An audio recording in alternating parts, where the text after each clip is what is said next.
नमस्कार। सफल कृषि सफल किसान समृद्ध कृषि हाम्रो अभियान कृषि किसान र विज्ञसँगै सवाल जवाफ गर्ने फरक टेलिभिजन कार्यक्रम समृद्ध कृषिमा यहाँहरूलाई हार्दिक स्वागत छ। म हुँ असीम सापकोटा। कार्यक्रम समृद्ध कृषिमा हामीले कृषि क्षेत्र अन्तर्गतका हरेक विषयहरूलाई विधाहरूलाई उत्तिकै महत्त्व दिने गरेका छौँ। सँगसँगै यहाँहरूका समस्या जिज्ञासा गुनासा र अन्यहरूलाई पनि हामी सम्बन्धित विज्ञ र सम्बन्धित निकायबाट समाधान खोज्ने प्रयासमा हामी जुट्ने गर्दछौँ। हामीले केही दिनदेखि विश्व वातावरण दिवसको सन्दर्भलाई जोडिराखेका छौँ, किनकि हामीले विश्व वातावरण दिवस मनाउँदै गर्दा आज विश्वभरले विश्वका सबै देशहरूले विश्व वातावरण दिवस मनाउँदै गर्दा हाम्रो पृथ्वीको अवस्था, हाम्रो माटोको अवस्था, बिग्रेको अवस्था, यसलाई सुधार कसरी गर्ने, वातावरण पर्यावरणका कुराहरू छन्, जैविक विविधताका विभिन्न समस्याहरू देखिएका छन् जैविक विविधतामा, र यसले प्रतिकूल रूपमा वातावरण अथवा जलवायु परिवर्तनको कारणले हाम्रो मानव स्वास्थ्यमा पारेका विभिन्न असरहरू, कृषि बालीहरूमा पारेका असरहरू सधैँ नै छन् र हामीले हाम्रो दायित्व के हो, वातावरण जोगाउन हामी के गर्नुपर्छ, माटोलाई कसरी बचाउन सकिन्छ भन्ने खालको सन्दर्भलाई उच्च महत्त्व दिएर हामीले यो हप्ता अलि बढी केन्द्रमा राखेर यो विषयलाई उठाइ पनि राखेका छौँ। र आज हामीले यसैका जानकार व्यक्तिसँग हामीले विशेष कुराकानी गर्दैछौँ, किनकि आज हाम्रा अतिथि अथवा हामीसँग रहनुभएका अतिथि यसकै ज्ञाता हुनुहुन्छ, किनकि 35 वर्षभन्दा लामो समय चाहिँ माटोलाई कसरी बचाउन सकिन्छ, हाम्रा उत्पादनहरू कसरी स्वास्थ्यलाई समेत बढी फाइदा दिने खालका हुन्छन् र कसरी हाम्रो पर्यावरणलाई जोगाउन सकिन्छ, माटोलाई कसरी बचाउन सकिन्छ, कसरी सही तरिकाले संरक्षण गर्न सकिन्छ भन्ने खालको विषयमा समेत नजिकबाट जान्नुभएका जानकार व्यक्ति हुनुहुन्छ आजका अतिथि। त्यसैले पनि आज हामीले विश्व वातावरण दिवसको सन्दर्भ र हामीले बुझ्नै पर्ने कुराहरू, किनकि हाम्रो माटो बिग्रियो भने हाम्रा पुस्ताहरूले भोलिका दिनहरूमा के खालान् अथवा के उत्पादन होला, त्यो माटोबाट माटोको अवस्था नाजुक भयो भने अझै विकराल रूप पो आउला कि भन्ने खालको सन्दर्भ पनि आजको श्रृङ्खलामा जोड्दैछौँ। आज हामीसँग करिब 35 वर्षदेखि यसै अभियानमा, माटो बचाउ अभियानमा लाग्नुभएका र प्राङ्गारिक कृषिको पनि हामीले सन्दर्भलाई हामीले मेन्टेन गर्यो भने उत्पादन चाहिँ सही गर्न सकिन्छ, विकल्प चाहिँ यस्ता छन् है भन्ने खालको सन्दर्भ पनि हामी किन जोड्दैछौँ भन्दा रासायनिक र प्राङ्गारिक कृषिको चाहिँ भर्सेसको रूपमा द्वन्द्वात्मक परिस्थिति देखिन्छ, किनकि अर्ग्यानिक उत्पादनै कम हुन्छ अथवा बढी महँगो हुन्छ, आम नागरिकले अथवा आम उपभोक्ताले चाहिँ खरिद गर्न नसक्ने खालको हुन्छ भन्ने खालको बजारमा एउटा भ्रम छ र केही मात्रामा चाहिँ कतिपय कुराहरू अलिकति महँगो देखिए पनि हामीले स्वास्थ्यकर चिज चाहिँ सेवन गर्नुपर्छ भन्ने खालको अवस्थालाई चाहिँ पछिल्ला समयका उपभोक्ताहरूले खोज्न पनि थालेका छन्। यो अर्थमा मैले अलिकति पृष्ठभूमि बढी बाँधेँ। अब हामीले हाम्रो विषयतर्फ पनि अगाडि बढ्न चाहन्छौँ। हामीसँग प्राङ्गारिक कृषि विज्ञ अर्थात् वरिष्ठ प्राङ्गारिक कृषि विज्ञ महेश्वर घिमिरे हुनुहुन्छ। हामी उहाँसँग कुराकानी गर्दैछौँ। यहाँलाई स्वागत छ। नमस्कार। हजुर नमस्कार। मैले धेरै भूमिका चाहिँ बाँध्न खोज्दै थिएँ, अब यहाँबाटै धेरै कुराहरू पनि लिन चाहन्छु। हामीले विश्व वातावरण दिवस मनाउँदै गर्दाको विषय र आजको माटोको अवस्था, विश्वमै केही मात्रामा माटो अथवा कृषिभूमि माटो बिग्रेको अवस्था पनि छ र यसलाई सुधार्नको लागि अथवा संरक्षण गर्नको लागि विश्वका विभिन्न देशहरूको चुनौती छ र विभिन्न देशहरू आफ्नै हिसाबले लागि पनि राखेका छन्। नेपालको सन्दर्भ हेर्दै गर्दा पनि हामीले विश्व वातावरण दिवस मनाउँदै गर्दा र माटोको संरक्षणको कुराकानी गर्दै गर्दा आजको माटो कस्तो छ र कसरी आकलन गर्नुहुन्छ आजको वातावरणलाई यहाँले? यो धेरै जिनी जटिल विषय हो। अब त्यत्तिकै जिनी सजिलो तरिकाले माटोको विश्लेषण, माटोको अवस्था यस्तो भन्न चाहिँ मैले नसकुला। अब के भन्छ तथ्यसहित चाहिँ भन्न चाहिँ मैले चाहिँ अहिले तथ्य चाहिँ भन्न नसकुला। यद्यपि के हो भने जति बेला मैले प्राङ्गारिक कृषि अथवा कृषि सम्बन्धी विषयमा म प्रवेश गरेँ र त्यति बेलादेखि अहिलेसम्म आउँदा माटोको अवस्था चाहिँ केही ठाउँमा चाहिँ धेरै बिग्रेको चाहिँ पाइएको छ। जस्तो एउटा उदाहरणको लागि भनौँ, तराईका चाहिँ केही जिल्लाहरू जस्तो बारा, पर्सा, सर्लाही, चितवन नै भनौँ, अनि उता चाहिँ रूपन्देहीतिर कपिलवस्तु, अनि मध्य पहाडी चाहिँ जिल्लाहरूमा चाहिँ धादिङ, अनि काभ्रे पलाञ्चोक, अनि मकवानपुरका केही खण्डहरू, अनि तनहुँका केही खण्ड, अब कास्कीका केही ठाउँहरू, त्यहाँ चाहिँ के हो भने किसान दाजुभाइ दिदीबहिनीले उपयुक्त प्रविधि नपाएको अवस्थामा रासायनिक प्रविधितर्फ चाहिँ जानुभयो र नेपाल सरकार अथवा चाहिँ गैर सरकारी क्षेत्र निजी क्षेत्रले पनि रासायनिक कृषिलाई चाहिँ प्रवर्धन गर्यो। प्रवर्धन गरेका कारणले किसानले त्यहीतर्फ चाहिँ लाग्नुभयो। लागेको कारणले चाहिँ के भयो भने रासायनिक पदार्थको व्यापक प्रयोग हुने, प्राङ्गारिक पदार्थको प्रयोग कम हुने, एकातिर त्यो किसिमबाट माटोको अवस्था बिग्रिएको छ भने अर्कोतर्फ हाम्रो भूगोल यस्तो छ कि हाम्रो भूगोल चाहिँ प्रायःजसो चाहिँ खेतीयोग्य जमिन सबै ठाउँमा चाहिँ गराहरू छैन। धेरै जसो ठाउँमा बिरालो छ। बिरालोमा चाहिँ भू संरक्षणमा आधारित खेती प्रविधि नहुँदा माटो चाहिँ वर्षैपछि चाहिँ बगेर जाने, पानीले बगेर जाने अथवा चाहिँ हावाले चाहिँ माथिल्लो सतहको चाहिँ माटो उडाएर लाने गर्दाखेरिमा कति माटो चाहिँ क्षय भएको छ, कति माटो चाहिँ राम्रो माटो के उत्पादनशील माटो, मलिलो माटो चाहिँ या त समुद्रमा या त एक ठाउँबाट अर्को ठाउँमा सरेको छ। त्यो विषयमा चाहिँ अध्ययन अनुसन्धान गर्नु जरुरी छ। के हुन्छ भने माटोको चाहिँ प्राविधिक रूपमा माटोको 3टा तह हुन्छ। सबभन्दा उपल्लो तह धेरै मलिलो हुन्छ, त्यो खुकुलो पनि हुन्छ। त्योभन्दा बिचको तह चाहिँ अब केही न्युट्रिएन्टहरू हुन्छ, अब त्यसमा चाहिँ अलिक खस्रोपना बढी हुन्छ। सबभन्दा तल्लो तहमा चाहिँ प्रायः जसो चाहिँ चट्टान ढुङ्गाहरू हुन्छ। त्यो ढुङ्गाहरूको चाहिँ खिइने प्रक्रिया प्राकृतिक हुन्छ। प्राकृतिक तरिकाले खिइने प्रक्रिया हुँदाखेरिमा केही खनिज चाहिँ दोस्रो तहमा आउँछ। दोस्रो तहबाट चाहिँ जराहरूले चाहिँ लिन्छन्। अनि कुनै जराहरू चाहिँ धेरै गहिराइमा पुग्नेले चाहिँ धेरै गहिराइमा पुग्ने जराले चाहिँ तेस्रो तहबाट पनि खाद्य तत्त्व ल्याउँछ। तर प्रायः जसो हाम्रो चाहिँ खाद्यान्न बालीहरूले चाहिँ उपभोग गर्ने चाहिँ माटो भनेको उपल्लो तहको हो। उपल्लो तहको माटो चाहिँ वर्षैपछि चाहिँ बगेर जान्छ। अनि खाद्य तत्त्व पुग्दैन, प्राङ्गारिक पदार्थ चाहिँ कम छ। प्राङ्गारिक पदार्थ कम भएपछि एकातिर माटोमा खाद्य तत्त्व कम हुँदै जान्छ, अर्कोतिर बिरुवालाई चाहिने चाहिँ खाद्य तत्त्व पुग्दैन। अनि प्राङ्गारिक पदार्थ चाहिँ राखेको छैन। अनि किसान बाध्य भएर के गर्छन् भनेदेखि जे बजारमा पाउँछ त्यो बजारमा पाइएको चिज चाहिँ हाल्न चाहिँ बाध्य छन् किसान। अर्कोतिर प्राविधिक सेवा दिने निकाय पनि यही हाल्नुहोस् भनेर चाहिँ प्रचार प्रसार गरिराखेको छ। अब अहिले किसान चाहिँ दुविधामा छन् के त्यही प्राविधिकले आजभन्दा 30 वर्ष अगाडि केमिकल फर्टिलाइजर हाल कि हालमा चाहिँ ताकेता गर्यो। आज त्यही प्राविधिक चाहिँ होइन केमिकल नहाल भन्छ। अनि किसानले कहिलेकाहीँ प्रतिप्रश्न त गर्नुहुन्छ। प्रतिप्रश्न गरे पनि बाध्यता के छ भने त्यो प्राविधिकलाई पनि बाध्यता छ। विश्व रङ्गमञ्चमा चाहिँ अब यो केमिकल कम हाल्नुपर्छ, केमिकलले माटो बिग्रियो भन्ने चाहिँ अभियान आएको छ। अनि अब आजभन्दा चाहिँ 30 वर्ष अगाडि चाहिँ त्यो प्राविधिकले भनेको कुरा चाहिँ त्यति बेला त्यही थियो भन्ने चाहिँ किसिमबाट चाहिँ आफू उम्किन खोज्छन्। तर समग्रमा के हो भने यो मैले एक्जाम्पल दिएको मात्रै हो। 2-3टा किसिमबाट चाहिँ माटो बिग्रेको छ। एउटा बाह्य पदार्थको प्रयोग, अर्को प्राकृतिक चाहिँ भूक्षय, अर्को चाहिँ हामीले गर्दाखेरिमा भएको भूक्षय। हामीले चाहिँ जमिनलाई चाहिँ राम्रो तरिकाले चाहिँ व्यवस्थापन नगर्दा चाहिँ भएको भूक्षय। र अर्को त्योभन्दा विकराल भूक्षय चाहिँ अहिले अब भन्न त मान्छेले दोष लगाउन चाहिँ डोजरे विकास भन्छन्। त्यसमा त्यो डोजरे विकासमा चाहिँ केही सत्यता चाहिँ छ। किनभने अब मान्छेहरू चाहिँ आफ्नो तरिकाले चाहिँ डिजाइन इस्टिमेट गर्छन्। वडा अध्यक्षले डिजाइन इस्टिमेट गर्ने अथवा चाहिँ सामान्य नागरिकले चाहिँ यताबाट चाहिँ बाटो लैजाऊ उताबाट बाटो लैजाऊ भन्ने प्राविधिकले चाहिँ डिजाइन इस्टिमेट चाहिँ गरेकोतिर नजाने अथवा प्राविधिकको डिजाइन इस्टिमेट नै नहुँदाखेरिमा त्यो कारणले पनि भूक्षय चाहिँ व्यापक रूपमा भएको छ, बढेको छ। किनकि त्यसमा चाहिँ व्यापक रूपमा चाहिँ समस्या भएको छ। अब यही 2-3टा किसिममा चाहिँ 2-3टा कारणमध्ये चाहिँ यिनै हुन्। एउटा बाह्य पदार्थ, एउटा चाहिँ विकास निर्माणको काम, अनि अर्को चाहिँ प्राकृतिक तरिकाले पनि भूक्षय भएको छ हाम्रो भूगोलको कारणले। अब हामीले केही कारणहरूको पछाडि यहाँले सन्दर्भसहित नै जोडिदिनु भयो। यथार्थ पनि छन्, सबै कुरा केही मात्रामा जोडिएर गर्दै गर्दा अझै विकराल रूप आउँदैछ भन्ने खालको सन्दर्भ यहाँले निष्कर्ष निकालिदिनु भयो। अब जस्तो हामीले ठ्याक्कै हेर्दा चाहिँ माटोको अवस्था नेपालको हेर्दा चाहिँ वन जङ्गलको क्षेत्र अथवा अन्य उच्च पहाडी क्षेत्र हिमाली क्षेत्रमा चाहिँ त्यति धेरै प्रयोग भएको देखिँदैन विषादी चाहिँ। यद्यपि यहाँले भन्दै गर्दा अगाडि केही जिल्लाहरूको नाम पनि लिनुभयो। त्यस्ता ठाउँहरूमा अथवा अलिकति बेसी ठाउँहरू तराईका ठाउँहरूमा चाहिँ अत्याधिक मात्रामा विषादीको प्रयोग अथवा अत्याधिक मात्रामा रासायनिकको प्रयोगले गर्दा आज माटोको अवस्था बिग्रियो। र अहिले चाहिँ जनमानसमा पनि यो चाहिँ ठिक होइन रहेछ है, अब चाहिँ हामीले प्राङ्गारिक तवरले कृषि गर्नुपर्ने रहेछ अथवा प्राङ्गारिक प्राङ्गारिक विकल्पहरू पनि छन्, आइपिएम पद्धतिलाई अवलम्बन गर्न पर्ने रहेछ भन्ने खालको अवेरनेस चाहिँ भएको देखिन्छ नि यो पछिल्लो केही वर्ष यता चाहिँ छ।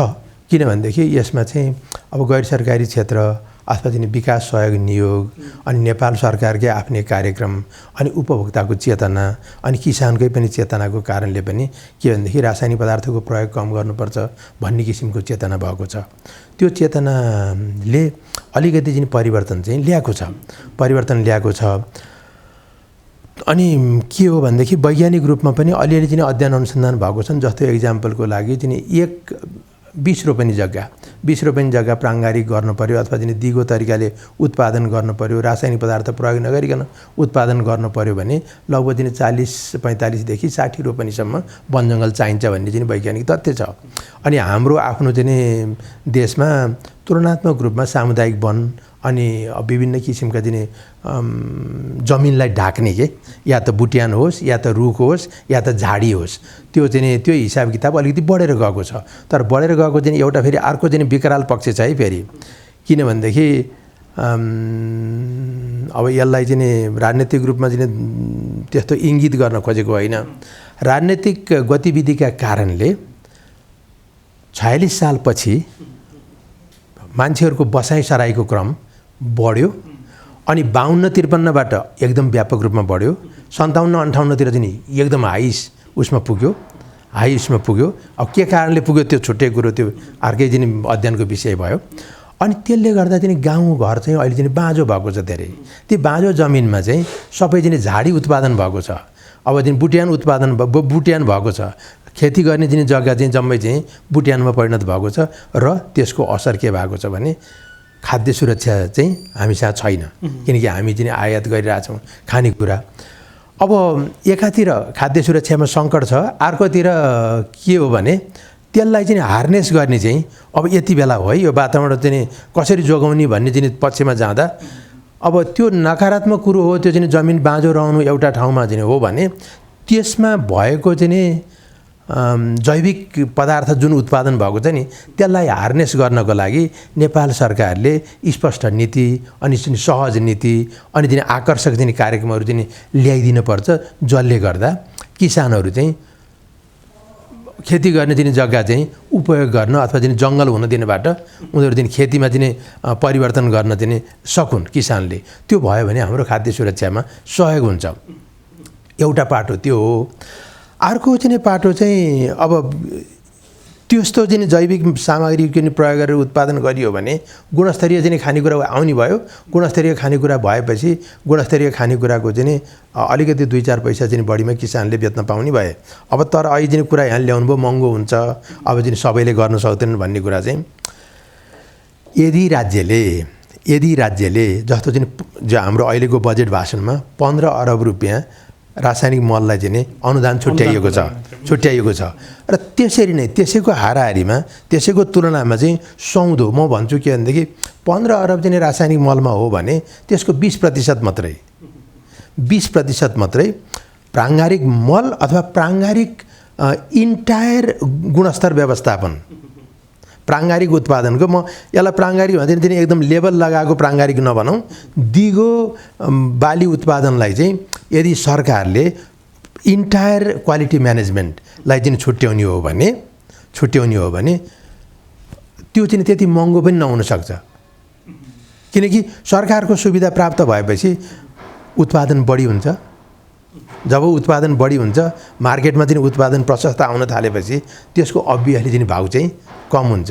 अहिले उत्पादन कम छ अनि मार्केटमा चाहिँ डिमान्ड बढी भएपछि यसले चाहिँ त अपर्च्युनिटी प्राइस त लिने भयो नि, मौकाको फाइदा भन्छन् नि, मौकाको फाइदा उठाउने भयो। राज्यले चाहिँ त्यो किसिमबाट लाने।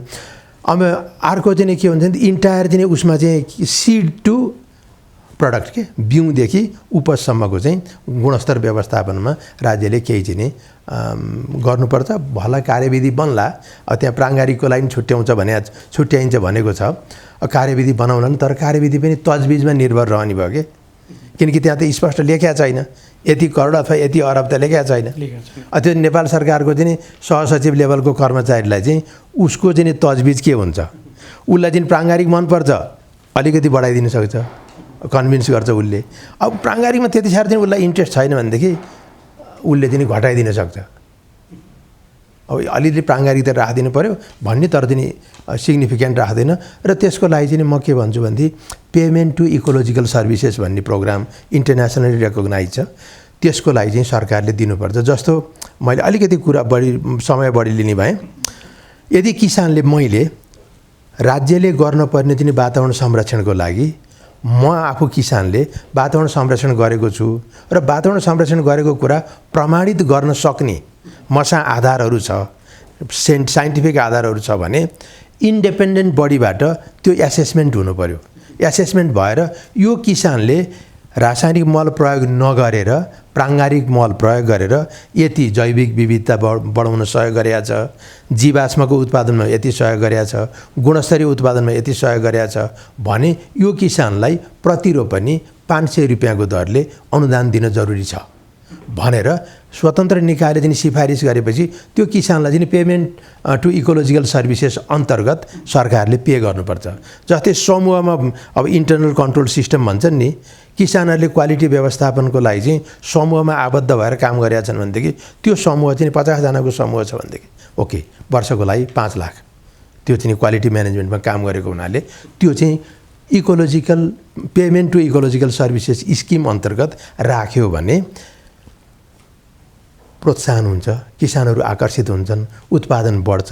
उत्पादन बढेपछि अभियसली चाहिँ प्राङ्गारिक उत्पादनको भाउ चाहिँ कम हुन जान्छ र आयात प्रतिस्थापनमा थोरै भने पनि सहयोग गर्छ। र हामीले निर्यात जन्य बालीका अग्रपङ्क्तिमा आउने बालीहरूलाई अझै बृहत्तर बनाउन सकियो भने त हाम्रो स्वरोजगार त बढ्ने नै भयो, त्यहाँबाट अर्ग्यानिक अथवा प्राङ्गारिक कृषिले टेवा दिने नै भयो। फेरि यसलाई चाहिँ जोड्न चाहिँ फेरि मैले पेमेन्ट टु इकोलोजिकल सर्भिसेसमा लगेँ कि यदि राज्यले मैले प्राङ्गारिक खेती गरेर चिया उत्पादन गर्ने, कफी उत्पादन गर्ने अथवा मसला उत्पादन गर्ने, जडीबुटी उत्पादन गर्ने गरेँ भने र त्यो उत्पादन गरेको कुरा मैले इन्डिपेन्डेन्ट निकायबाट त्यसलाई प्रमाणित गरेँ। अब यो सर्टिफिकेसन भन्नुको भन्दा नि यसलाई एसेसमेन्ट गरेर के नेपाल सरकारकै निकायले गरोस्, बाहिरको कोही पनि चाहिँदैन, अथवा हाम्रो यहीँको देशभित्रकै चाहिँ निकायले गरोस्, तर त्यसमा चाहिँ सरकारले चाहिँ त्यो विश्वासपात्र चाहिँ निकायबाट हुनु पर्यो। त्यो निकायले चाहिँ तलमाथि अब भन्छ नि कुनै चाहिँ लोभ लालचमा लागेर गरेको छ भनेदेखि कारबाहीको भागी हुने त्यस्तो खालको चाहिँ नि कन्फ्लिक्ट अफ इन्ट्रेस्ट भन्छन् नि, कन्फ्लिक्ट अफ इन्ट्रेस्टमा सरकारले सही गराएर काम दिने, काम दिएपछि त उसले कन्फ्लिक्ट अफ इन्ट्रेस्टमा सही गरिसक्या हुनाले उसले चाहिँ लालचमा आएर त केही गर्दैन, जे छ त्यही गर्छ इन्डिपेन्डेन्टली। अनि सरकारले त्यो इन्डिपेन्डेन्ट रिपोर्टको आधारमा payment to ecological services payment दियो भने किसानहरू आकर्षित हुन्छन्। अनि चाहिँ यो निर्यातजन्य चाहिँ चिजहरूको उत्पादन बढ्छ। उत्पादन बढ्यो भने अनि हाम्रो चाहिँ के भन्थे वैदेशिक मुद्रा आर्जन जुन छ नि, अब श्रीलङ्काको स्थिति त्यस्तो भयो, हामी कहाँ चाहिँ पनि भोलि त्यही स्थिति आउने सम्भावना हुनसक्छ। त्यसलाई हामीले चाहिँ घटाउँदै लान सक्छौँ। र अर्को महत्त्वपूर्ण कुरो चाहिँ के हो भने यी सबै प्रयास हुन्छ नि इकोलोजिकल, मैले चाहिँ कुरा गरिरहेको छु नि पर्यावरणीय अथवा अर्ग्यानिक, यी सबैले के गर्छन् भनेदेखि प्रत्यक्ष अप्रत्यक्ष जैविक विविधतामा सघाउँछन्। एकातिर चराचुरुङ्गी, बोट बिरुवा, साना चाहिँ जीवाणुलाई सघाउँछन् भने अर्कोतिर यो अध्ययन अनुसन्धानको विषय भएको छ। मैले हरेक दिन प्राङ्गारिक उपज खाएर 1 वर्षसम्म पुरै प्राङ्गारिक उपज उपभोग गरेँ भने र सँगसँगै मैले चाहिँ म जस्तै छिमेकीले प्राङ्गारिक उपभोग गर्दैन र बजारको उपभोग गर्छ भने र हामी दुईटाले औषधिको लागि खर्च गर्ने कति खर्च गर्छौँ त्यो छुट्टै तरिकाले एसेसमेन्ट गर्नुपर्छ के। त्यो छुट्टै तरिकाले एसेसमेन्ट गर्यो भने प्राङ्गारिकको चाहिँ जुन खर्च छ नि, प्राङ्गारिकमा तिरेको खर्च उता चाहिँ औषधिमा जोगिएका कारणले यो चाहिँ सन्तुलनमा आउँछ कि। सरकारले त्यो हेर्दैन। अब चाहिँ मान्छेलाई रोग व्याधि लागेन भने त अब खर्च चाहिँ कम भयो नि त किसानको अथवा जोसुकै नागरिकको पनि। अनि चाहिँ केमिकल युक्त चाहिँ खाएर चाहिँ औषधिमा खर्च भएको कुरो त सरकारले चाहिँ हेर्दैन। अनि फेरि औषधिमा खर्च भएको कुरो हामीले त्यति धेरै चाहिँ चासो पनि गर्दैनौँ, किनकि मेरो चाहिँ स्वास्थ्यको लागि खर्च गरे भनेर। तर खानेको त्यही खर्च चाहिँ त्यो खर्च गर्नुको बजाय खानेकुरा चाहिँ अलिकति चाहिँ क्वालिटी खानेकुरा खायो भनेदेखि त डाक्टरलाई चाहिँ पोख्न त पर्दैन नि। जस्तो भान्सा नै औषधलाई विभिन्न अभियानहरू चलेका छन्, यसमा पनि यहाँ ठ्याक्कै जोडिनु भयो यहाँनिर। हो, हाम्रो भान्सा नै औषधालय हो यहाँको पनि आकलनमा? हाम्रो भान्सा अब एउटा एक्जाम्पल म दिउँ। अब उहाँलाई चाहिँ मैले एक दुईजना चाहिँ डाक्टरहरूसँग चाहिँ कुराकानी गरेँ। हुन त कोरोनाको कारण हजारौँ व्यक्तिहरू चाहिँ हाम्रो देशमा पनि कति हजार लगभग 11,900 कति मान्छेहरू चाहिँ मृत्युवरण गर्नुभयो। उहाँहरूप्रति श्रद्धाञ्जली व्यक्त गर्छु मैले।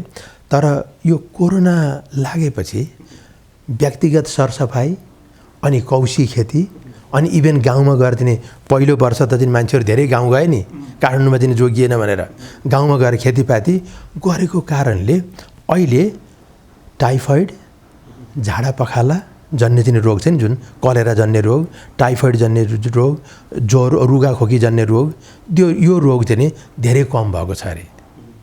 अनि यो रोग धेरै कम हुनुको पछाडि एउटा कोरोनाको कारणले मान्छेहरू चाहिँ व्यक्तिगत स्वास्थ्य सरसफाइमा ध्यान दिन थाले अनि खानेकुरामा पनि ध्यान दिन थाले र यो नन भेजिटेरियन खानेकुरा, गैर शाकाहारी भोजनको उपभोग कम भयो। अब म त्यो शब्द प्रयोग गर्न चाहन्न त्यति साह्रै। गैर शाकाहारी भोजनको उपभोग कम भयो र शाकाहारी भोजन बढी भयो। अब स्वास्थ्यको कारणले अथवा आर्थिक कारणले पनि हुनसक्छ, किनकि क्रय शक्ति चाहिँ घटेको कारणले पनि। अनि त्यसको चाहिँ इम्प्याक्ट चाहिँ त्यसको इम्प्याक्ट अरू इम्प्याक्ट ब्याड इम्प्याक्ट भएको हुनसक्छ, तर पोजिटिभ इम्प्याक्ट चाहिँ यस्तोसँग सम्बन्धित टाइफोइड, कलेरा अथवा चाहिँ फ्लूसँग सम्बन्धित रोगको चाहिँ रोगीको सङ्ख्या चाहिँ घटेकोमा चाहिँ 3 जना डाक्टरहरूले मलाई भन्नुभयो। अब यो अध्ययनको विषय हो, उहाँहरूले पनि एउटा सामान्य चाहिँ अब्जर्भेसनको आधारमा भन्नुभएको हो। त्यसलाई चाहिँ डिटेल अध्ययन अनुसन्धानको विषय हो। र किन यो भयो त भन्दा घर नै औषधि हो कि, घरभित्रै औषधि खानपानकै कुरा हो। खानपानकै सचेतनाको कारणले गर्दा त्यो चाहिँ रोग व्याधि चाहिँ कम भयो। अब माटो जोगाउनको लागि चाहिँ मैले अघि नै भने चाहिँ सरकारको पेमेन्ट टु इकोलोजिकल सर्भिसेस त्यो सिस्टम अनि अर्ग्यानिक एग्रिकल्चरको प्रिन्सिपल चाहिँ भन्छन् नि, अब माटोको स्वास्थ्य, पर्यावरणीय स्वास्थ्य र पारदर्शिता भन्नाको मतलब मैले उत्पादन गरेको कुरो यहाँले उपभोग गर्नुहुन्छ भने यहाँले मसँग सोध्ने अधिकार छ मैले कसरी उत्पादन गरेको छु भनेर। अनि मेरो दायित्व के हो भनेदेखि मैले गरेको उत्पादनको विधि जुन छ नि, बिउदेखि उत्पादनसम्मको सम्पूर्ण कुरा चाहिँ स्पष्ट देखाउनुपर्छ मैले, त्यो पारदर्शिता। अनि यो चाहिँ धरती चाहिँ हाम्रो लागि मात्रै होइन, हाम्रा पुस्ताको लागि पनि हो। किनकि हाम्रा पूर्वजले दिएको धरती हामीलाई मात्रै होइन, पछिल्लो पुस्तालाई पनि हो। त्यसले गर्दा हाम्रो पहाडतिर पहिले भन्थ्यो नि, 20 गुण जति चलाउँछौ चलाऊ तर मान्द्रो चाहिँ नचलाऊ भन्थ्यो नि बुढापाकाले। भन्थ्यो नि मान्द्रो भने जमिन चाहिँ खण्डीकरण नगर, फ्रेगमेन्टेसन नगर, तर त्यो जमिनबाट उत्पादन जति लिन सक्छौ लिय, त्यो तिम्रो हो, तर जमिन चाहिँ चलाउन पाउँदैनौ। नो फ्रेगमेन्टेसन अथवा ल्यान्ड चाहिँ के अरे सानो बन्न भएन। जमिन जति दिएछन् मैले जति दिएको छु तिमीले त्यति उपयोग गर, तर नातिलाई पनि राखिदिनुपर्छ, तिम्रो लागि मात्रै होइन, तर त्यहाँबाट उत्पादन चाहिँ जति लिन सक्छौ ल्याऊ। त्यस कारणले मान्द्रो नचलाऊ, 20 गुण उपभोग गर, जति चलाउनु चलाऊ, जति त्यस्तो चाहिँ भनाइ थियो कि। निकै महत्त्वपूर्ण विषयमा हाम्रो पुस्ताले र अबका पुस्ताहरूले बुझ्नुपर्ने कुराहरूमा हामी सन्दर्भ जोडी पनि राखेका छौँ। विश्व वातावरण दिवस विभिन्न कारणले गर्दा किसानले अबुझ भएर अथवा जानकार नभएर अथवा त्यस्तै खालको वातावरण भएर, मतलब हामीले अत्याधिक मात्रामा रसायनको प्रयोग त्यो समयमा भयो, विविध कारणले गर्दा किसानले अत्याधिक मात्रामा प्रयोग गरे र यो अवस्था आजको अवस्थालाई बुझ्दै गर्दा किसान चाहिँ अब विकल्प खोज्दैछन्। हामी विकल्पमै जाउँ, जस्तो यहाँले पहिलाको कार्यक्रममा पनि भन्नुहुन्थ्यो मसँग, जस्तो विकल्पहरू धेरै छन् र विकल्पहरू खोज्दै गर्दा चाहिँ हामीले सही विकल्प खोज्नु पर्यो। अब किसानले चाहिँ खास के गर्नु पर्यो अब बताइदिनुहोस् न। सही विकल्पमा चाहिँ सहरमा चाहिँ जस्तो अहिले चाहिँ हाहाकार छ नि, फोहोर नउठेर, यसमा चाहिँ के छ भने अलिकति कडाउ राज्यले गर्नै पर्छ। किनकि चाहिँ सेग्रिगेसन के तपाईँको चाहिँ हरियो बाल्टी, रातो बाल्टी, खैरो बाल्टी, अब चाहिँ सिसा जन्य चाहिँ धातु जन्य फोहोर एउटामा, प्लास्टिक जन्य फोहोर एउटामा र चाहिँ कुइनी फोहोर एउटामा, त्यो चाहिँ सेग्रिगेसन गर्नु पर्यो।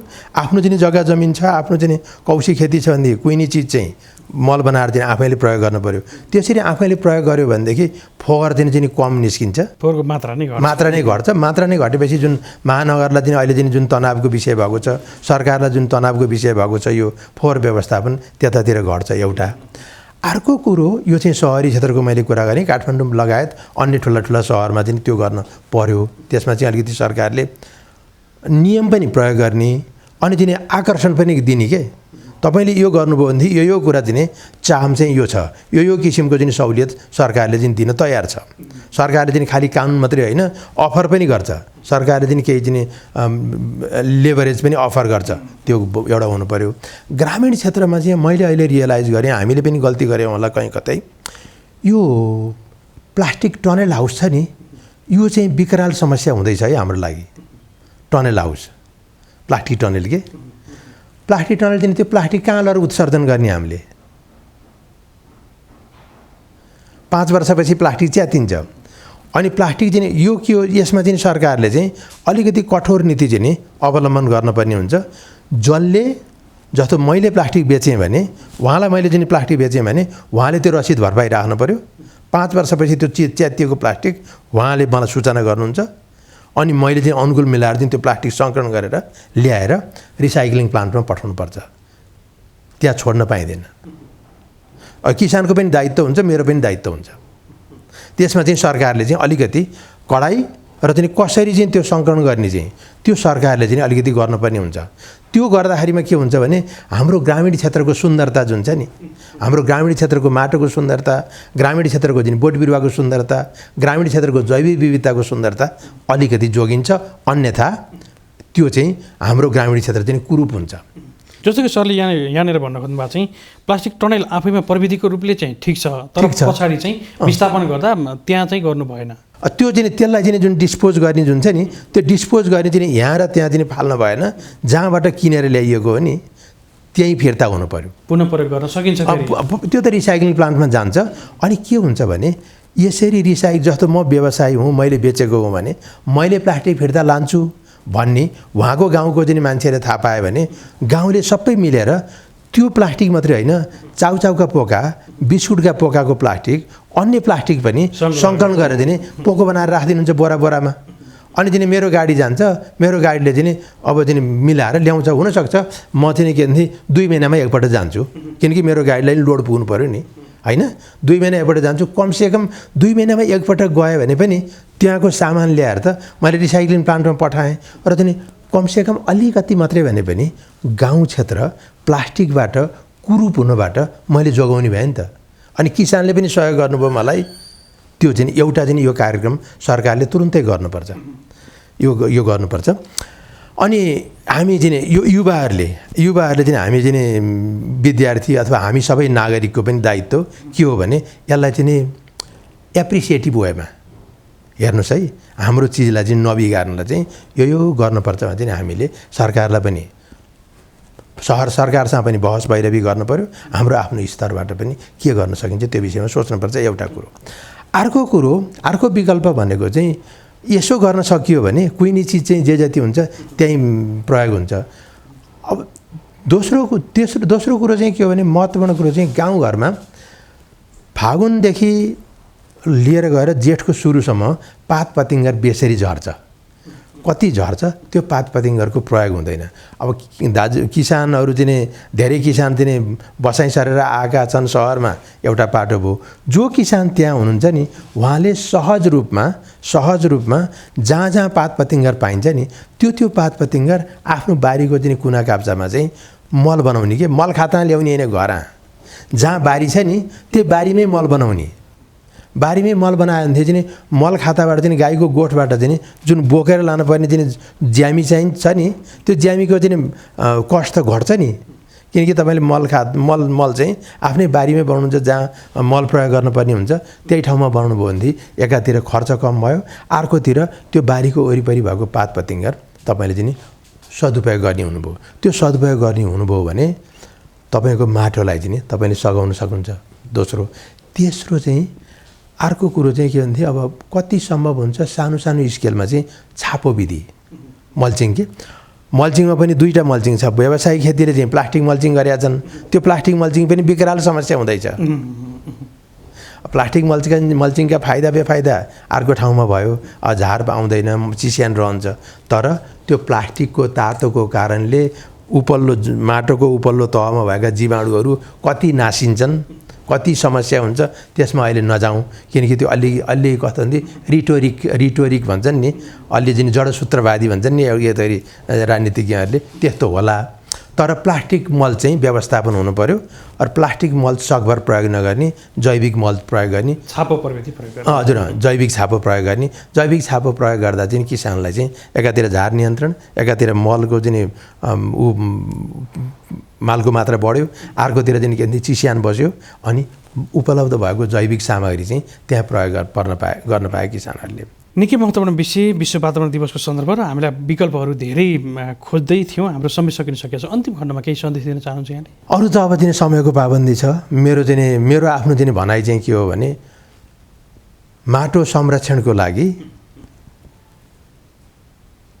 छापो विधि, बहुबाली, कोसेबाली, कृषि वन अनि भू संरक्षणमा आधारित, अब गाउँघरमा दिने भू संरक्षणमा आधारित बाटो अनि जलाधार व्यवस्थापन, अनि यो सबै कामको लागि खानेपानी जुन छ नि, खानेपानीको काम गर्ने जुन जति सङ्घ संस्था छन् तिनले पनि खानेपानीको मुहान र खानेपानीको वाटरसेड जुन छ नि जलाधार क्षेत्र, जहाँ जलाधार क्षेत्र छ त्यो जलाधार क्षेत्रमा चाहिँ खानेपानी गर्ने निकायले पनि संरक्षणको काम गर्नु पर्यो। यो बजेटको चाहिँ कार्यक्रममा चाहिँ खानेपानीको जलाधार क्षेत्र संरक्षण सम्बन्धी केही पनि कुरा उल्लेख गरेका छैन। यो उल्लेख नगरिकन यो चाहिँ कस्तो भनेदेखि एकाङ्गी भएको छ कि कार्यक्रम। त्यो जलाधार व्यवस्थापन गर्नु पर्यो। हाम्रा पुराना चाहिँ पूर्वजले चाहिँ पानीको मूलको वरिपरिको चाहिँ रुख बिरुवा नकाट्नु, फोहोर नगर्नु भन्थे नि। अनि त्यसरी फोहोर नगरेको रुख बिरुवा नकाटेको ठाउँको छ भने पानी स्वच्छ हुन्छ, सफा हुन्छ, स्वास्थ्यवर्धक हुन्छ भन्ने थियो। त्यो कुरो आज होइन, धेरै पहिले, हजारौँ वर्ष पहिले हाम्रा पूर्वजले दिएको शिक्षा हो। र वातावरण दिवसको उपलक्ष्यमा यस्तो खालको शिक्षा हामीले ग्रहण गर्न सकौँ, माटो संरक्षण गरौँ। माटो संरक्षण गर्नको लागि चाहिँ किसानले गर्ने विधि एउटा छ भने अरू गैर कृषकहरूले पनि माटो संरक्षण गर्न चाहिँ विभिन्न माध्यमबाट सक्नुहुन्छ। माटो जोगियो भने मात्रै हामी जोगिन्छौँ, अनि माटो जोगिएन भने हामी जोगिँदैनौँ। किनकि माटोबाट मात्रै हाम्रो खानेकुरा आउँछ। माटो नै छैन भने हाम्रो खानेकुरा कहाँबाट आउँछ? त्यसले गर्दा यो प्रेरणा, यो चाहिँ हौसला, यो चाहिँ विचार सबैमा प्रभाव होस्। वातावरण दिवसको उपलक्ष्यमा म यही शुभकामना दिन चाहन्छु। मलाई यहाँसम्म चाहिँ बोलाइदिनु भयो, धेरै धेरै धन्यवाद। हुन्छ, अहिले बिदा गर्छु। नमस्कार।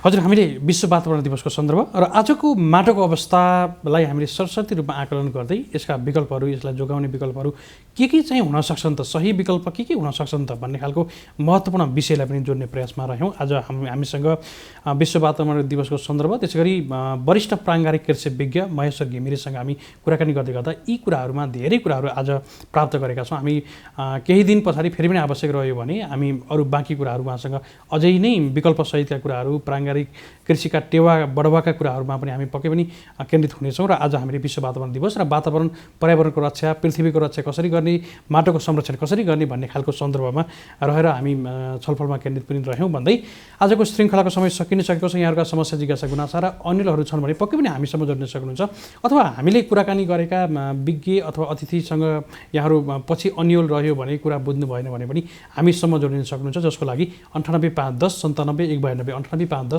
97 192 मा जोडिन सक्नुहुन्छ भन्दै आजको श्रृङ्खलाबाट असीम सापकोटा यहाँहरूको माझबाट बिदा हुने अनुमति माग्छु। तपाईँ भने हेर्दै गर्नुहोला प्रभु टिभी एचडी। नमस्कार।